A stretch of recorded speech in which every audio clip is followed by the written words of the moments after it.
Good morning students, कैसे हैं आप सभी। मैं पुष्पेंद्र विश्वकर्मा, आप लोगों का क्लास टीचर। तो स्टूडेंट्स, आज हम स्टार्ट करते हैं क्लास फोर्थ की जीके। ठीक है, इसका चैप्टर नंबर 11। ठीक है, इसके पहले मैंने आपको 10 चैप्टर तक कंप्लीट करवा दिया है। ठीक है, तो आइए हम स्टार्ट करते हैं आज का हमारा चैप्टर नंबर 11, जो कि क्या है आपका एयरपोर्ट्स एंड एयरलाइंस। ठीक है ना। तो एयरपोर्ट्स के बारे में तो आपको पता होगा। एयरपोर्ट्स मीन्स क्या होता है, हवाई अड्डा। एंड एयरलाइंस मीन्स क्या होती हैं, हवाई अड्डा में जो भी आपके प्लेन्स रहते हैं, जो भी पैसेंजर प्लेन रहते हैं, उनको जो है एयरलाइंस कहा जाता है। ठीक है ना। अलग अलग एयरलाइंस हैं। ठीक है ना। एयरलाइंस के अंदर में, एक एयरलाइंस के अंदर में कई सारे जो है एरोप्लेन रहते हैं। ठीक है ना, जो कि पैसेंजर्स को जो है यहाँ से वहाँ लेके जाते हैं। ठीक है ना। जैसे कि फॉर एग्ज़ाम्पल आपका रेलवे स्टेशन के अंदर आपने देखा होगा कई सारी ट्रेन्स रहती हैं, जिसमें हम या आपकी जर्नी करते हैं, यात्रा करते हैं। एक अगर बस स्टैंड देखा जाए, ठीक है ना, तो बस स्टैंड के अंदर जो है कई सारी बसेस आपको मिल जाएंगी। ठीक है ना, तो बसेस में हम यात्रा करते हैं। इसी तरह एयरपोर्ट्स के अंदर में आपको जो है कई सारे जो एरोप्लेन रहते हैं। ठीक है, एरोप्लेन्स में हम यात्रा करते हैं। और जो एयरलाइंस रहती हैं, एयरलाइंस जो है इनके एरोप्लेन्स रहते हैं। एयरलाइंस जो है ये अलग अलग एयरलाइंस रहती हैं, जिनके एरोप्लेन्स अपने खुद के रहते हैं। ठीक है, जो कि यात्रियों को यहाँ से वहाँ लेके जाते हैं। ठीक है ना।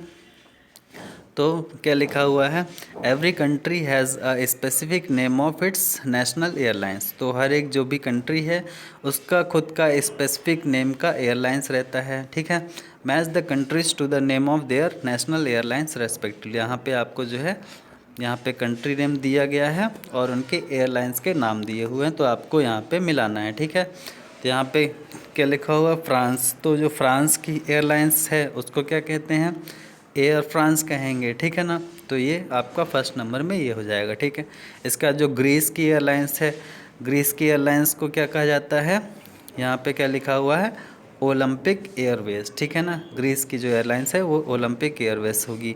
इंडिया की जो एयरलाइंस है उसको क्या कहा जाता है, एयर इंडिया। ठीक है, इसके बाद में आपका जो इटली की एयरलाइंस है उसको क्या कहते हैं, इटालियन एयरलाइंस। ठीक है, इसके बाद में जो नेपाल की एयरलाइंस है, नेपाल की एयरलाइंस को क्या कहते हैं हम, रॉयल नेपाल एयरलाइंस। ठीक है, और पाकिस्तान की जो एयरलाइंस है इसका नाम क्या है, पाकिस्तान इंटरनेशनल एयरलाइंस। ठीक है, इसके बाद जो श्रीलंका की एयरलाइंस है इसका नाम क्या है, 7 नंबर क्या है यहाँ पे, एयर लंका। ठीक है, श्रीलंका की जो एयरलाइंस है इसका नाम है एयर लंका। इसके बाद में यूनाइटेड किंगडम की जो एयरलाइंस है इसका नाम क्या है आपका, ब्रिटिश एयरवेज। ठीक है ना, ब्रिटिश एयरवेज बोलते हैं। इसके बाद यूएसए की जो एयरलाइंस है इसका नाम क्या है, यूनाइटेड एयरलाइंस। ठीक है, तो इस तरह से अलग अलग एयरलाइंस हैं जितनी भी, हर एक अलग अलग कंट्री की उनके नाम हैं अलग अलग। ठीक है, तो ये आप लोग पढ़ लीजिएगा, याद कर लीजिएगा और अपनी नोटबुक में अच्छे से इसको लिख लीजिएगा। ठीक है ना। इसके बाद यहाँ पे क्या दिया हुआ है, every country has a specific name of its main airport as well. ठीक है ना, और हर एक कंट्री में उसका एक सबसे मेन एयरपोर्ट रहता है। ठीक है ना, तो आपको यहाँ पे कंट्री के नेम के साथ में एयरपोर्ट का नाम बताना है। ठीक है ना, यहाँ पे कंट्री का नाम है, यहाँ पे एयरलाइन है। ठीक है ना, तो जो ब्रिटेन की कंट्री है, ब्रिटेन का क्या है एयरपोर्ट का नाम, हीथ्रो। ठीक है ना, हीथ्रो एयरलाइंस का मेन इसका है। ठीक है ना, जो इंडिया का है, इंडिया का आपका कौन सा है, यहाँ पे airport Indira Gandhi international airport जो मेन एयरपोर्ट है यहाँ का वो है। ठीक है, इसके बाद में स्वीडन का जो एयरपोर्ट है, स्वीडन का मेन एयरपोर्ट कौन सा है आपका, अरलांडा एयरपोर्ट मेन एयरपोर्ट है। इसके बाद जापान का जो एयरपोर्ट है ये कौन सा है आपका, 4 नंबर में नारिटा एंड हैनेडा। ठीक है ना, ये जापान का है। इसके बाद अमेरिका का कौन सा है आपका, ये कैनेडी, कैनेडी जो है वो मेन एयरपोर्ट है अमेरिका का। ठीक है, इसके बाद जो फ्रांस है, फ्रांस का जो एयरपोर्ट है उसका क्या नाम है आपका, चार्लेस डी गाउले। ठीक है ना, इसके बाद में 7 नंबर में रशिया का, रशिया का कौन सा है मेन एयरपोर्ट आपका, शेरे मेटिएवो। ठीक है, इसके बाद में सिंगापुर का जो एयरपोर्ट है उसका मेन एयरपोर्ट का नाम क्या है, चैंगी। ठीक है, तो इस तरह से आपको इन एयरपोर्ट के नाम जो है याद करने हैं। ठीक है ना, किस तरह से होते हैं। ठीक है, तो ये आप लोग याद कर लीजिए, जहाँ पे आपका एयरलाइंस का नाम लिखा हुआ है और यहाँ पे जो मेन एयरपोर्ट है, ठीक है, उसका नाम दिया हुआ है। ठीक है, आइए नेक्स्ट चैप्टर में चलते हैं। यहाँ पे क्या लिखा हुआ है, एनिमल किंगडम। तो एनिमल के बारे में यहाँ पे बताया गया है। ठीक है, क्या तो यहाँ पे आपको क्या करना है, pick the correct option from the help box and name the given animal. ठीक है ना, तो यहाँ पे हेल्प बॉक्स में कुछ एनिमल्स के नाम दिए गए हैं। ठीक है ना, तो आपको देख के बताना है कि किस एनिमल का नाम क्या है। तो यहाँ पे जो एनिमल है इसका नाम क्या है, लियोपार्ड। ठीक है ना, इसको लियोपार्ड बोलते हैं। ठीक है, इसके बाद ये जो एनिमल है इसको बोलते हैं क्या, एंटीलोप। ठीक है, ये एंटीलोप होता है। इसके बाद में ये जो पिक्चर दी हुई है इसका नाम क्या है, इसका नाम है मंगूस। ठीक है, इसके बाद में यहाँ पे जो एनिमल है ये क्या है, जायंट पांडा। ठीक है, जायंट पांडा देखा होगा आपने, बहुत मिलते हैं। ठीक है, चाइना में। ठीक है, इसके अलावा जो राइनोसिरोस रहते हैं, ठीक है, ये गेंडा रहता है। ठीक है, इसके बाद में ये जो इमेज बनी है ये काहे की है, ये है गोरिल्ला की। ठीक है, तो इस तरह से जितने भी एनिमल हैं सबके अलग अलग नाम हैं। ठीक है, आपको जो है यहाँ पे हेल्प बॉक्स की मदद से सभी एनिमल्स के नाम मिल जाएंगे। ठीक है, तो आप लोग लिख लीजिएगा। ठीक है, इसके बाद में यहाँ पे क्या लिखा हुआ है, how well do you know the animal word, take the correct answer and find out. ठीक है ना, यहाँ पे कुछ क्वेश्चन दिए हुए हैं उनके बारे में आपको बताना है। तो क्या लिखा, what is the horn of a rhinoceros made of, जो गेंडे की जो सींग रहती है आगे।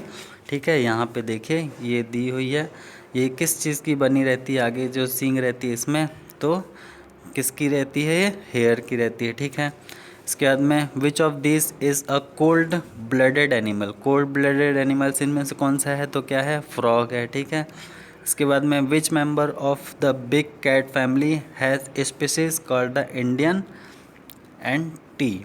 ठीक है, तो कौन सा है कैट फैमिली का बिग एनिमल कौन सा है, टाइगर है। ठीक है, इसके बाद में क्या लिखा हुआ है, many animals deal with the harshness of winter by becoming, यहाँ पे मिसप्रिंट है, this long sleep is called, इसको क्या बोलते हैं, कई बार क्या होता है कि कई सारे एनिमल्स जो है विंटर में जो है क्या करते हैं, लॉन्ग स्लीप में चले जाते हैं। ठीक है ना, तो इस टाइप की जो है एक्टिविटी को क्या कहते हैं, हाइबरनेशन कहते हैं। ऐसा जो है जो ध्रुवीय प्रदेशों में रहते हैं, ठीक है ना, जहाँ पे बहुत ज़्यादा विंटर पड़ती है, बर्फ़ पड़ती है, वहाँ पे एनिमल जो है इसी तरह से अपन करते हैं, वो लॉन्ग स्लीप में चले जाते हैं। ठीक है ना, फिर क्या लिखा, how do beats and mosquito create long buzzles noise, तो बीस और मॉस्किटोज़ जो है कैसे लॉन्ग बजल करते हैं, बाय बीटिंग विंग्स। ठीक है ना, उनकी जो विंग्स रहते हैं उनको बीट करके। ठीक है ना, इसके बाद क्या लिखा हुआ है, which of the following looks like a deer and has horns, and यहाँ पे मिसप्रिंट है, तो इसका आंसर यहाँ पे इन दोनों में से नहीं होगा, यहाँ पे वर्ड है। ठीक है ना, वो होगा, ये मिसप्रिंट है, आप लोग देख लीजिएगा आपकी बुक में अगर हो तो इसका आंसर जो है ये होगा। ठीक है ना, ठीक है स्टूडेंट्स, इसके बाद चलिए नेक्स्ट चैप्टर में चलते हैं। यहाँ पे क्या लिखा हुआ है आपका, यूनिक एनिमल्स कौन कौन से होते हैं। ठीक है ना, तो यूनिक एनिमल्स कौन कौन से होते हैं इसके बारे में जानते हैं हम। ठीक है, different kind of animals are found in different part of the world, तो अलग अलग टाइप के एनिमल्स मिलते हैं इस वर्ल्ड में। ठीक है, read the clues and fill in the blanks. ठीक है, तो आपको क्या करना है, हर एक एनिमल्स का अलग अलग क्लू ढूंढना है और इनको जो है फिल करना है। ठीक है, तो सबसे पहला क्लू क्या है, a lazy and stupid animal of south America which स्लीप्स all the day hanging upside down on trees. ठीक है, तो साउथ अमेरिका में एक एनिमल पाया जाता है जो कि क्या बहुत ही लेज़ी रहता है और स्टूपिड रहता है, और वो दिन भर सोता रहता है पेड़ की डाल से लटक के। तो इसको क्या कहते हैं, इस एनिमल्स को क्या कहा जाता है, स्लोथ कहा जाता है। ठीक है ना, तो यहाँ पे आप स्लोथ लिख लीजिएगा। ठीक है ना, फिर उसके बाद यहाँ पे क्या लिखा हुआ है, it is a snake like fish, it has jaws, small sharp teeth and no ventral fins. तो ये क्या होता है, ईल बोलते हैं इसको, ठीक है ना। ये जो है एनिमल, इसको बोलते हैं ईल, ठीक है। It is a snake like fish, ठीक है। एक स्नैक रहता है, फिश के जैसा होता है। इट हैज़ जॉ, इसके जबड़े होते हैं। स्मॉल, छोटा होता है।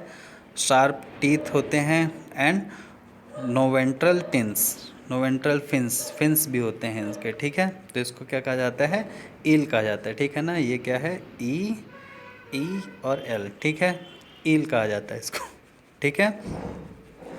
इसके बाद यहाँ पे क्या लिखा हुआ है, इट इज़, थर्ड नंबर क्या है, it is called the mountain lion. इसको जो है माउंटेन लॉयन बोला जाता है। It is found in north and south America. ये जो है नॉर्थ और साउथ अमेरिका में पाया जाता है। It is carnivore. ये जो है कार्निवोर, ये एक कार्निवोर भी है, ठीक है ना। तो इसको क्या बोलते हैं हम, प्यूमा, ठीक है, प्यूमा बोला जाता है इसको, ठीक है ना। फिर इसके बाद में क्या लिखा हुआ है, it is one of the largest snacks in the world, it is found in south America. Largest snacks हैं इन द वर्ल्ड और ये साउथ अमेरिका में पाए जाते हैं। तो इनको क्या कहा जाता है, एनाकोंडा, ठीक है, एनाकोंडा बोलते हैं इनको, ठीक है। इसके बाद क्या लिखा हुआ है यहाँ पे, it is a large whistle like animal, ठीक है। It builds elaborate underground Burrow called a said. तो इसको क्या कहते हैं, बैडजर कहते हैं, ठीक है ना। और 6 नंबर में क्या लिखा हो, it it's only the leaves of eucalyptus trees. तो यूकेलिप्टिस की ट्रीज़ को केवल खाते हैं। इनको क्या कहा जाता है, कोआला का बोलते हैं, ठीक है ना, इस एनिमल को, ठीक। इसके अलावा क्या लिखा हुआ, it is a fast swimming streamline sea animal with 8 arms, it can change its colour. तो ये एक फास्ट स्विमिंग फिश है, ठीक है, जिसके 8 आर्म्स रहते हैं, ठीक है। तो इसको क्या कहा जाता है, और ये अपना कलर भी चेंज कर सकती है। इसको क्या कहते हैं, स्क्वाइड कहा जाता है, ठीक है ना। तो ये इमेज बनी हुई है, ठीक है, और ये आप यहाँ पे इसका नाम लिख लीजिएगा, ठीक है। इसके बाद यहाँ पे क्या लिखा हुआ है, फैक्ट टू नो में, gorilla are the biggest of the apes, when they become aggressive they only beat their chest and roar, ठीक है। तो गोरिल्ला जो है वो सबसे बड़े प्राणी हैं, ठीक है, और जब भी वो गुस्से में होते हैं तो वो क्या करते हैं, अपने चेस्ट को बीट करते हैं और रोर करते हैं, दहाड़ते हैं बहुत ज़ोर से, ठीक है। तो इस तरह से स्टूडेंट्स आपका चैप्टर नंबर 13 जो कि यूनिक एनिमल्स था ये भी हो गया, ठीक है। इसको आप लोग लिख लीजिएगा आपकी बुक में, ठीक है। यहाँ पे आपका एनिमल किंगडम 12 नंबर चैप्टर भी हो गया, ठीक है, इसको भी आप लोग कर लीजिएगा। और यहाँ पे 11 नंबर चैप्टर भी हो गया, इसको भी आप लोग अपनी बुक में कर लीजिएगा, ठीक है। और अगर कहीं पे कोई चीज़ नहीं समझ में आ रही है तो आप मुझसे जो है पूछ लीजिएगा, ठीक है। ठीक है students, thank you, have a nice day.